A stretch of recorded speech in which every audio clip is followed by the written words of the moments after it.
Okay, what's up, everybody? Good morning. Welcome. Oh, yeah. Welcome to a Thursday edition of Morning Scone presented by Brock, the Baton Rouge Orthopedic Clinic, Parrish Construction and Roofing. If you need an orthopedics, go to Brock. You need a roof, you call Parrish. Unique Physique, uniquephysique.com, Restored Motions, restoredmotions.com, and On Fire Athletes, the platform powered by GameCoin. Okay, y'all. Hope everybody's morning is off to a fantastic start. Excuse me.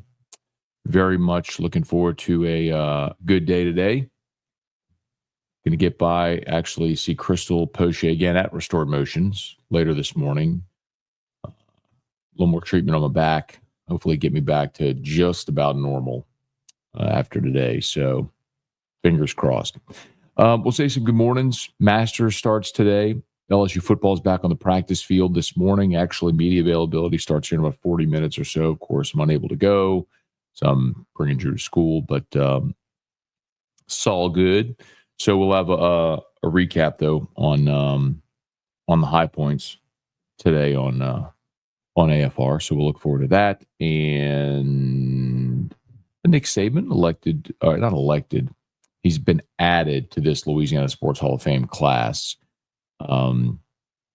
He was elected back in 2020, but it was the COVID year. They didn't have the ceremony, changing the recruiting calendar. He was unable to attend the ceremonies. They haven't ever inducted him. He's been elected, but never inducted. So he's added to this induction class this summer in June. So should be a good summer, good event in Natchitoches. End of June 26th. Is that right? You have a date, right? That weekend, like the 26th, 27th, 28th. I'll probably try to get over to Natchitoches for that. Dale Weiner is my high school football coach. Catholics being inducted as well. It really was an honor to get to. I was a proxy voter for the Sports Hall of Fame, Louisiana Sports Hall of Fame class back in August. So I got to go through that whole election process of what it was like to vote and debate the candidates and all that sort of stuff. Not really debate, discuss is a better way to say it. It wasn't contentious or anything. You're just discussing who the candidates are. So it was a great honor to be able to vote for Coach Weiner in a year that he was elected. So very cool. Okay, let's say some good mornings, y'all. Fire away. Let me know what you got. Drop your comments in there. We'll say some good mornings, and you know the drill. Hey, Brian from Seymour, Connecticut. Okay, man. Leon Williams. Hey, Thomas, good morning. Seth, good morning. Brad, good morning. Brian, y'all heard anything about the new arena, Matt? Yes, actually, I have. Nothing that I'm at liberty to say right now, so I apologize for that. But yes, I think we will know something very soon.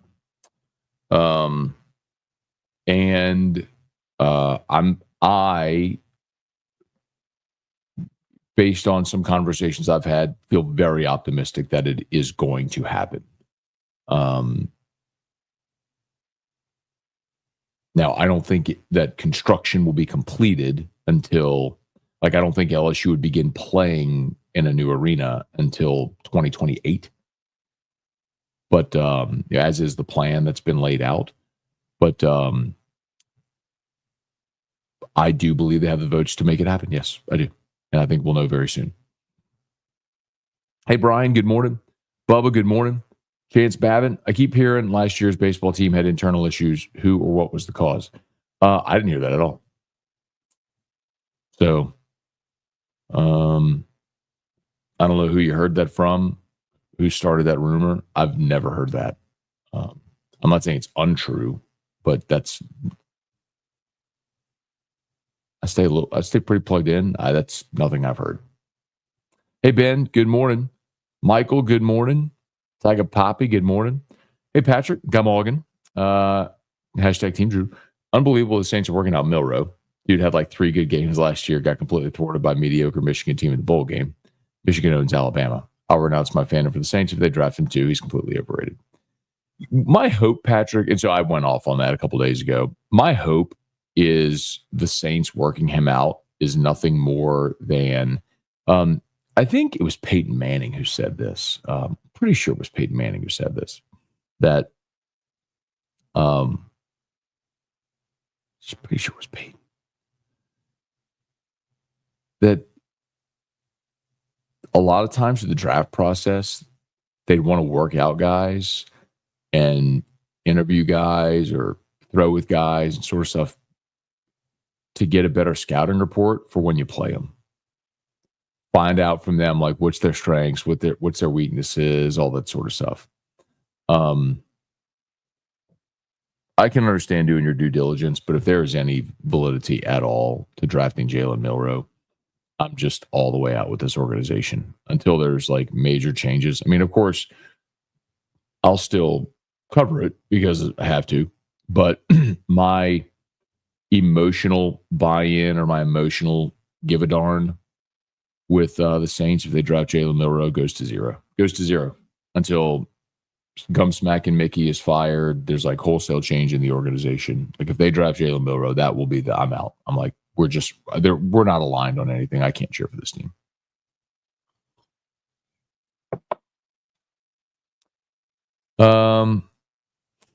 Hey, Tom. Hey, Richard Tilley Sr., good morning. I'll see Richard Tilley Jr. here in about an hour or so. Every Thursday we have a parish construction roofing marketing meeting over at the parish office. Matt, do you think they'll ever honor Saban at LSU? Brian, I hope so, man. I agree with you. I think they will. The example that I've given for some time now is the late Paul Dietzel. Because if you remember, Paul Dietzel won a championship here at 58. Different era, I understand, but he left for Army. And Army was the best job in football at the time. And he didn't have success at Army and ultimately got fired there and went to South Carolina as the coach and athletic director. And oddly, when he was the coach at South Carolina, he had to play LSU in a game he scheduled when he was at LSU. But Paul Dietzel returned to Baton Rouge, lived the rest of his life in Baton Rouge, and was honored and celebrated by LSU. And the old saying that time heals all wounds, I believe that will happen.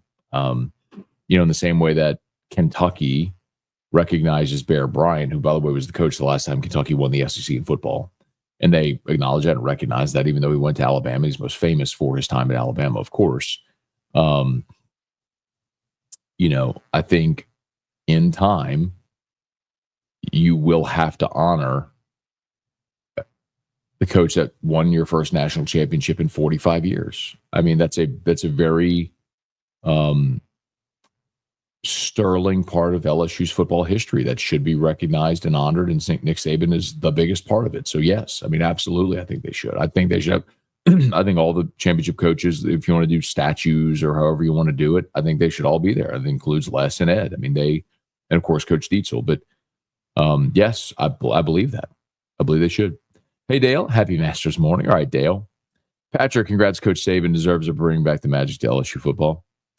I mean, I'm glad to see a lot of people. I guess the fact that he's no longer coaching and he's no longer a threat has softened a lot of people on him, because you're not worried about him beating you every year. And I think it's allowed people to take a step back from a lot of those exposed nerve endings of having to try to beat him every year, to be able to actually recognize what he was able to do here and how important it was. Hey, Jacob, good morning. Mark, good morning. Yeah, man, Pels lost again last night. I am one of the few, the proud, the masochists who watched the Pelicans and the Nets last night with a bunch of guys running around on the floor who I don't even know who they are. I mean, that was like a G League roster, but I was watching it. It was probably like me and Jake Madison. Like, that's probably the only people who watched that game last night. Just whatever, I want them to lose. I want ping pong balls. I'm glad they lost.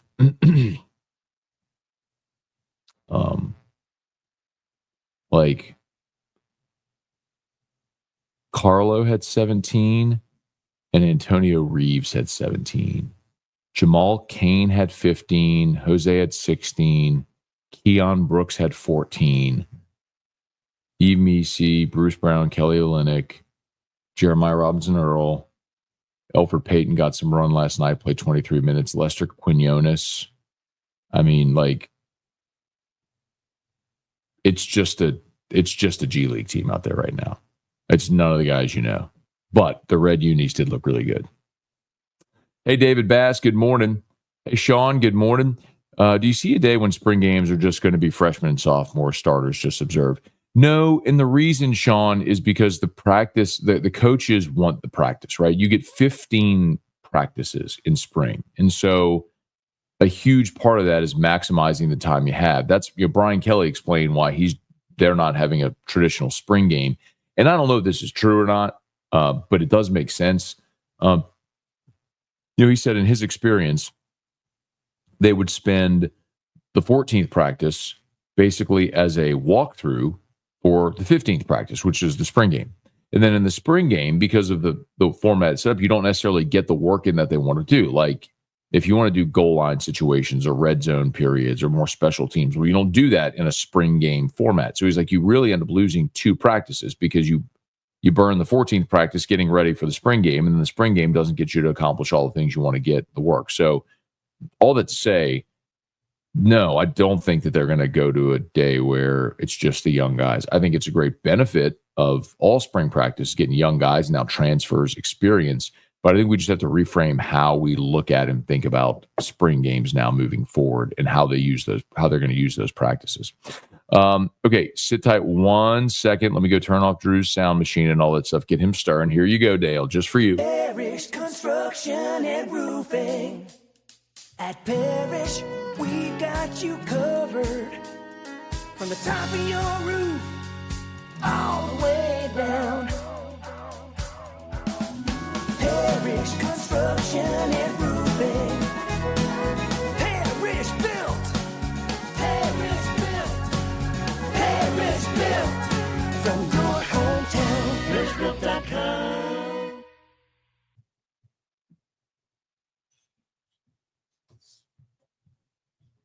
Okay. Yeah. Okay.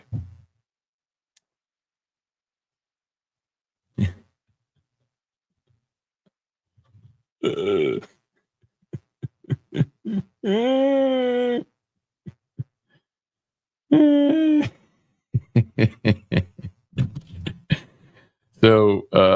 we have a text chain for LouisianaSports.net. It's me and Ross Jackson and Hunt Palmer and Chris Marler and Rivers and Jesse Spazzali, who also works with us, or Jesse Cook now, she got married. But a few months back, Ross, I forget where he was, but we kind of keep up. It's a good way for everybody to keep up with schedules, like what deadlines people have when they're when they're submitting what stories and whatnot. I don't know what, but a few months ago, Ross was like, all right, guys, heading dinner, and then whatever. And it was like 4:30 in the afternoon. And I can't remember if he was somewhere where it was just like they had an early reservation or whatever happened. But so we have just been ragging Ross for like 2 months now about going to the early bird special with Maud and the gang, 4:30, like dinner reservation. So Ross, and yesterday I was like, I made some joke about like playing Pokino, and he filed a story early, and I was like, look, it's not easy to get a rousing game of Pokino in and have lunch and get a story written before 9 a.m. So anyway, Ross just texted, finish my 5:30 a.m. pickleball match at the Y.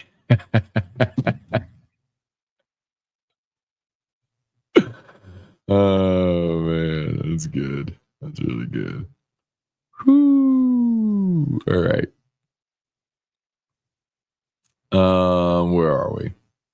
Mark, Strawberry Festival this weekend. Okay, I am not going. Nope. I'm trying to get to the spring game, spring practice, whatever, on Saturday. And watch some baseball. Alex, good morning. Is it realistic Harlan Berry may return kicks this year? I don't think so. At least not from what we've seen so far in spring with who they have back there. I think Aaron Anderson, Barry, and Brown, probably good choices there. Xavier Thomas returning punts. Hey, Trivia, what's up? Barry Day, good morning. Mark, good morning, Matt. Didn't know you spoke German. What did I say in German? Hey, Kelly Gross, good morning from the beautiful city of Cadiz, Spain, España. That's awesome. Hope you're having a great trip, Kelly. Thanks for checking in. Y'all enjoy the day. Well, I guess by now it's the afternoon/evening. Robbie Rome, good morning. Hey, Rocky. This here's Ruby Sue. Tim Gotro, Deborah, good morning. Hey, Taylor, good morning. Mark, Loomis needs a cold plunge and a new roof. Not even becoming a Parish customer would allow me to turn on Loomis, to flip on Loomis. Hey, Brent, morning. Let's see. Saints should pass on a quarterback this year. Wait for the Nuss or Arch in next year's draft. Here's the problem with that, Brent. In theory, that sounds great. But let's say hypothetically those are the top 2 picks in next year's draft. What's to say you're going to be picking in the top 2 in next year's draft? And then what's to say the teams that are picking there are willing to trade out of that pick? So I just can't get there on that.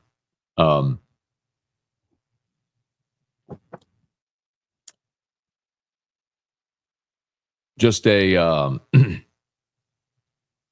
mean, in a best case scenario, Brent, I'm with you, man. Like, would I rather have one of the quarterbacks in this year's draft class or get one of the top guys in next year's class? Yeah, for sure. I'd rather one of the top guys in next year's class. There's just no guarantee you're going to be in a position to draft him. So if you're bullish on a guy this year, take him. Joey B, let's see. When does the day come where Nick Saban is honored on the field during a commercial break at Tiger Stadium? Well, I mean, I think he would have been with the 03 team had he not, when they had their 20-year anniversary in 2023, had he not still been coaching Alabama. So my guess is the next time they honor the 03 team is when Saban will be invited back and hopefully honored as such. Hey, Charlie. Daniel, morning, Matt. I'd like to see LSU pick up another defensive lineman and offensive line in the portal. They also go after potential athletic physical linebacker, speedy safety if one comes available. Yeah, Daniel. So I think and I have kind of asked around, and the one answer I've gotten is like defensive tackle, but it would have to be someone special. Like they're not just looking to add a body. They got 9 scholarship defensive tackles. Like they don't need numbers there. But if there's a dude that's like, and by the way, this is the lead on today's Locked on LSU. So if you want a little more elaborative answer, go listen to Locked on LSU that's published this morning. But defensive tackle is, and so that's not me guessing, like that's me telling you this, like I have been told that's the position they would be looking for if a legitimate dude at defensive tackle went into the portal. I also happen to think the same would be true at offensive tackle. Now, they might be very pleased with Tyree Adams and Weston Davis the way that they've done so far in spring, that they're comfortable moving forward with those guys, which would be great. You know, the guys you recruited works out. Oh, I have an interview again. Liz, Matt. Hey, Mark Miller and Mole. How are you? Hey, Mark. I'm doing great, man. Good morning. How are you? Doing great.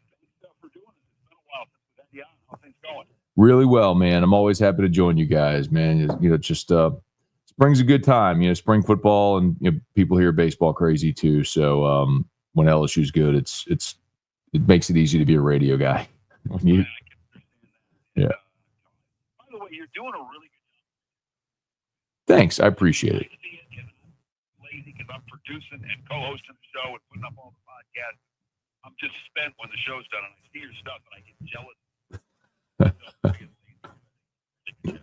Well, I appreciate it, man. But candidly, like I used to do that, like myself, editing everything all together, and then we built it big enough for our whole station where we now have like editors we have that handle a lot of our post production, short form, long form, all that stuff. So a lot of it's proving concept and making the investment to where you can turn it into a money making thing for you.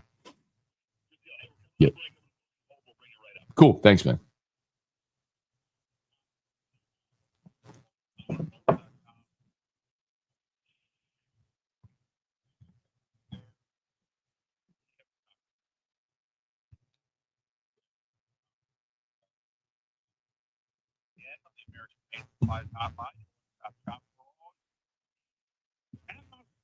Russianist,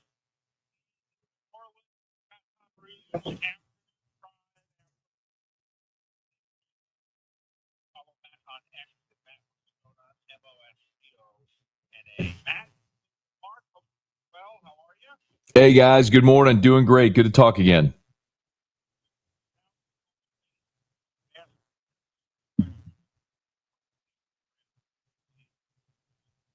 Sure.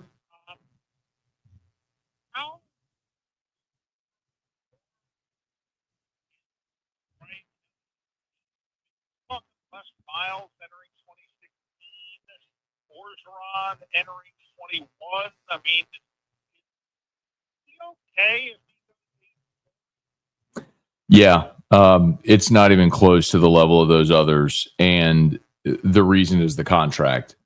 LSU signed Brian Kelly to a 10-year deal where 90% of his contract is owed if he's fired. So some very rough math. If they were to fire Brian Kelly after this season, they would owe him $50 million thereabouts.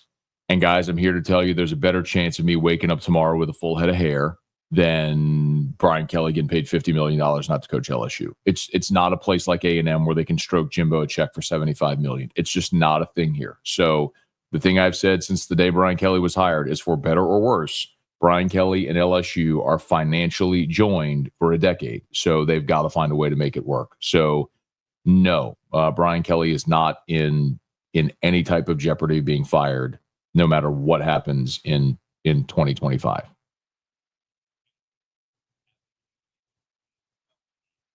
Saints are lacking. They have scored the first 93.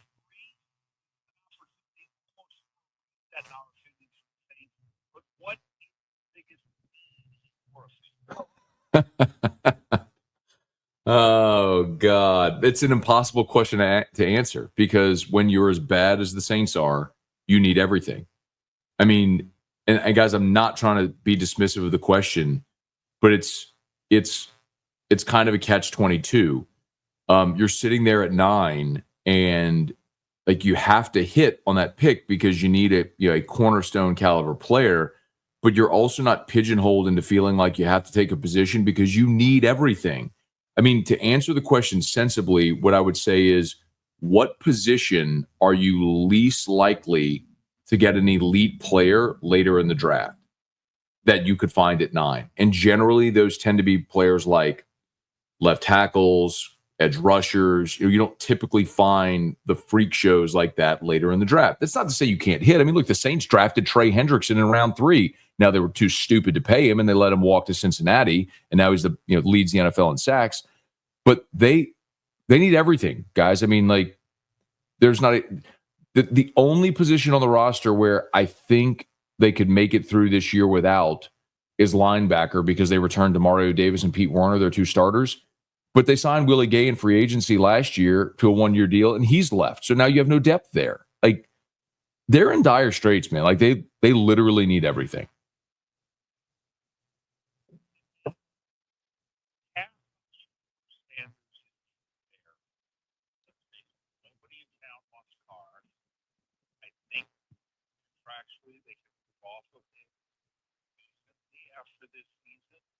I mean, they need a quarterback, right, Matt? I mean, if you fall to 9 room, are you saying we got to take a quarterback, or are you saying no? So I don't think they have to take Shedeur at 9 if he's there. I think if through all their draft evaluations, if Kellen Moore is bullish on Shedeur and they take him, I'm pumped. But guys, I don't know if your audience know this, but the New Orleans Saints in their history, dating back to 1967, has drafted a quarterback in the first round one time. It was Archie Manning in 1971. Like, that's a lot of history to overcome. They just don't do it. It's just never been part of their philosophy organizationally, no matter who the owner, GM, or head coach has been. So if Shadur's there at 9 and they take him and they're bullish on him, great. I also think that this could be a year where you get a cornerstone player at 9 that's an immediate impact player, and you continue to look at quarterback somewhere later in the draft. Guys, I kind of look at quarterback where the Saints are right now. Like, if you're not going to invest, at the top of the draft, like nickel slots. You just keep feeding the slot machine, man. Pick a quarterback every year. Last year it was Spencer Rattler. Year before it was Jay Kaner. You take somebody, day 2 or 3 this year, and you hope that you hit on your Dak in round 4, your Kirk Cousins in round 5, your Purdy in round 7. I hesitate to say Brady in round 6, but still, Russ in round 3. You hope that you hit. You're going to bust more often than not, but it's a low risk, high reward if you do hit. So I think that's kind of the approach. But no, I don't think they have to take Shadur at 9. But I do think that Kellen Moore, it's realistic to assume he's going to want to draft his franchise quarterback. If not this year, then next, as you mentioned, when they do move off of Derek Carr. Fine. I'm sure they'd love to get their hands on him. The other side of this, based on what you said, trade down, get out of the spot. If Sanders is there, that might be the best opportunity for the Saints to trade out of that spot and get more draft capital because they need it, right? So they have 9 picks. So here's another piece of dubious Saints draft trivia for you. Mickey Loomis has been the general manager for more than 20 years. Do you know how many times he has traded back in the draft? This is a very leading question, by the way, with a very obvious answer. 0. He has never traded back. Like, it is not in his DNA. The Saints have the opposite approach. They are incapable of being patient. They will package picks and move up. Like, I'll guarantee you this, guys. Like, as sure as I'm sitting here talking to you right now, Saints ain't making 9 picks. They are going to package picks and they are going to move up somewhere in this draft multiple times to be bullish on guys that they like. So the trade back scenario sounds good to all 31 other teams. That ain't what Mickey Loomis does. So I don't think that's realistic for them to trade back. If Will Campbell is there at 9 and they took him, I think that's a great option. He could play guard. He could play tackle. If he moves to tackle, you could move Trevor Penning, who's bordering on a bust, another former first rounder, to guard. But I mean, guys, you look at the Saints' offensive line. They drafted tackle last year with Taliesin Fuaga. They drafted Trevor Penning in round 1. They drafted Cesar Ruiz in round 1. Eric McCoy was an early second rounder, but he was their first pick in that draft. I mean, they've invested tons of draft capital at the line of scrimmage. They just haven't hit on a lot of guys. And it makes you a little gun shy when you got to keep going back to the well at the same position because you keep missing. Drive.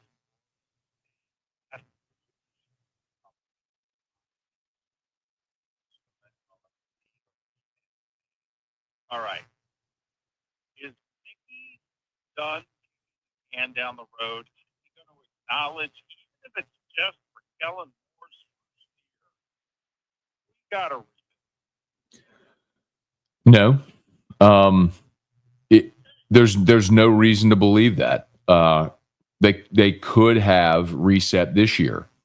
They could have cut Derek Carr, designated him as a post-June 1 release, done all their cap gymnastics, effectively tanked. And I don't mean to use the word tank intentionally, but just understand that you're facing, like, you're just going to weather the storm this year, and then you're going to pick in the top 5 next year and take your franchise quarterback. Guys, I would have compared what they could have done very similarly, not financially completely, but the approach to what the Bengals did when Zach Taylor came in.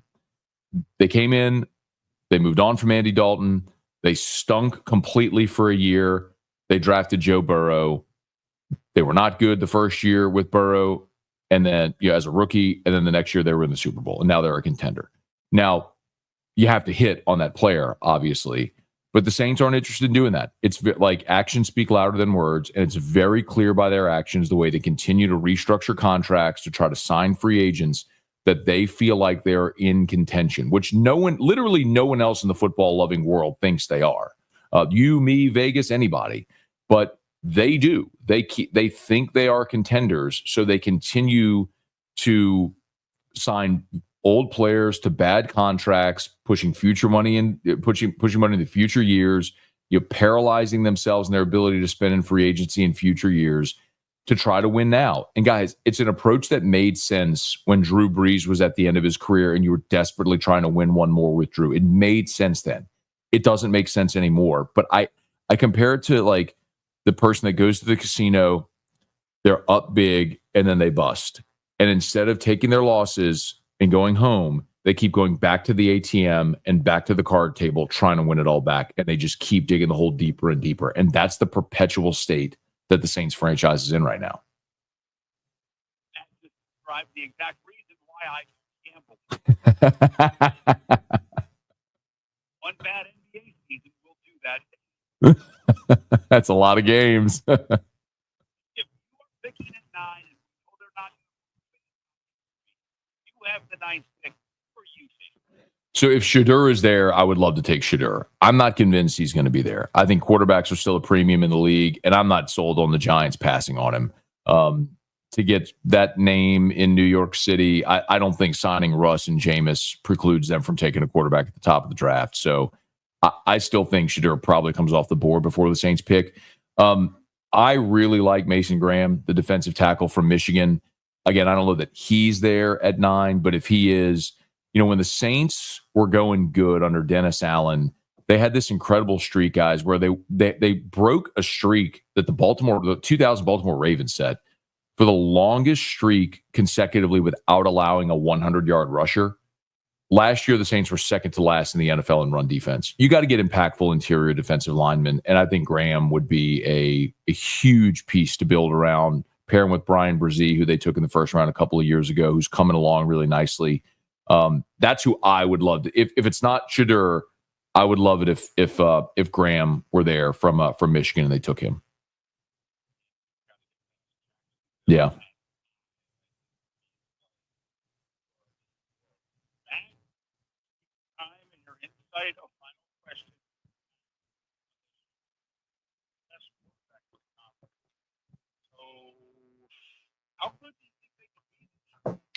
Oh, make no mistake, guys. LSU is all in this year. Resources, financially, everything. LSU did this year what Ole Miss did last year, what Ohio State did last year, what Florida State did 2 years ago. They went ham in the portal. They spent a ton of money, and they are all in to win a national championship. That's not to say they will. And I'll remind you, even Ohio State last year, which was so dominant at the end of the year, lost 2 games. I mean, they lost at Oregon, and then they lost to a bad Michigan team. But they were playing their best when they got to the postseason, and they got hot and won a championship, which is the great thing about a playoff because you're allowed to do that. So baseline expectation for LSU, minimum expectation, is you got to go 10-2 and get in the playoff. Like anything shy of that, that is the floor. Anything shy of that is an unmitigated failure this year. And they're capable. They have an embarrassment of riches offensively, and they went in the portal and added impact starters at every level of the defense. Like the SEC is a grind, it's a gauntlet, but they are chips to the middle of the table to win a national championship this year. They're capable of doing it. We'll see if they can, but this will be Brian Kelly's best shot since he's been in Baton Rouge.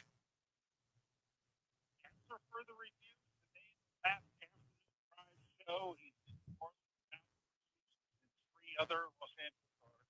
He had a market as well. You can follow Matt on it. But Matt has